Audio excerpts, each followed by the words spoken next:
Ladies and gentlemen, welcome back to Cheat Code Jiu-Jitsu. Jeff here again, still working side mount submissions. During our last set of videos, we were working submissions from where I have a staple with my top knee, mobilizing my partner's near side arm. Excellent control, lots of options available from that position.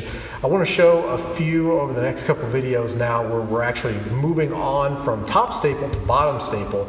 There's some footwork to be done to get to that position, but if we can get to a bottom side staple, there's a number of things that are going to open up from there. There's some stuff I can get on the far side arm, which we'll talk about in a bit. The one I actually want to talk about today is the arm crush, which is one that catches a lot of people off guard. It's a fairly unorthodox submission, and it sucks for the guy on bottom. So thank you, Alec, for volunteering to be my grappling dummy today. So Alec is down here. So I'm in my side mount position, and this is my arm that I want to immobilize. So like we were talking about before and getting my staple, a big way that I get this in place is when I'm taking on my side mount position, I'm turning up kind of towards his head, I'm doing my traditional jiu-jitsu, I'm reaching down for his elbow so that I can lift that up, slide underneath, and then get into perfect side control. But people who've been doing jiu-jitsu for a while, they feel me digging that elbow and starting to lift it up. They're not just going to give me that, so they're going to slam the elbow down on the ground. They're going to do whatever they can to keep me from getting that. So I just release, grab here with the wrist, push it down, and then I transition to top staple.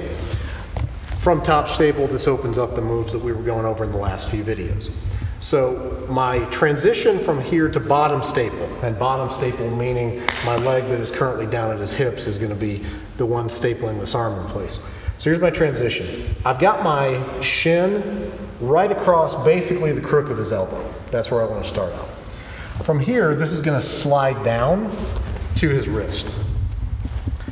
Once I slide that down to his wrist, now this back foot is going to do a windshield wiper motion and go right in here. If you look, it's right there in the crook of his wrist, just exactly in the same spot where my other foot was. Very important to put it right there, particularly for this arm crush submission, because you'll notice I've got it shallow, so I have my ankle not like really deep, because this is what's going to be happening. If I get that around my calf, it's soft tissue, it's not going to hurt. Right there, that's all ankle. That's going to be extremely painful for him. Okay, so I get down here, I go to lift, he's having none of that, he slams that elbow down, overhook the wrist, pin it down, top staple goes in place, top staple slides down to the wrist, windshield wiper the bottom leg in, I'm taking a shallow hook right here at the crook of his elbow with this. Now here's how the arm crush comes on. I'm going to show you how to do it, and then I'm going to show you a common mistake that gets made. Preferably want to underhook on this side if I possibly can, but when I go to do my arm crush, this leg is going to back step out of the way. At the same time, this hand is going to come back and I'm going to catch his wrist. I'm going to fold his wrist up. I want to get his wrist and I'm going to catch it right here in the crook of my hip. So I'm going to close all that space up. Now he's already starting to feel not very comfortable. This is not a fun position for him to be in. Watch right here. I'm going to put a figure 4 in, lock this up. This hand is going to go underneath of his head. This hand is already in an underhook position.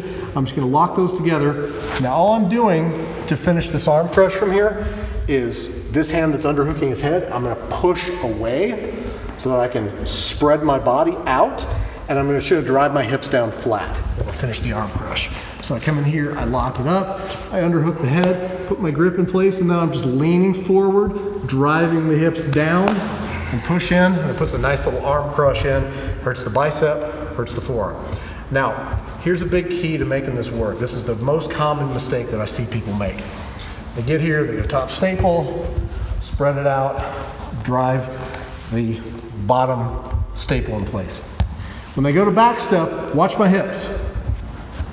They back step and they open their hips up. And then they try to hook this and bring it up. I'm not going to say that you can't get this, but every single time that I've seen somebody open their hips up that much, try to grab this and bring it back in, they always miss getting the hand in the crook of their hip because they're creating so much space. Rather than doing that, keep this tight. Watch my hips. My hips are straight up and down. windshield wiper in.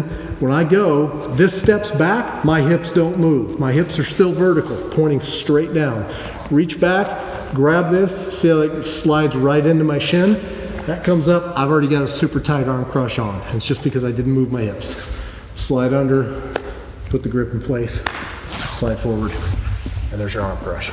Sneaky, nasty, it's one of those you're going to catch a few times, and then your partners are probably going to hate you, and you won't catch it too many times after that because people are going to start to panic and run for their lives when they feel you start to lock it up. So leave some comments down below if you got any variations on that are cool.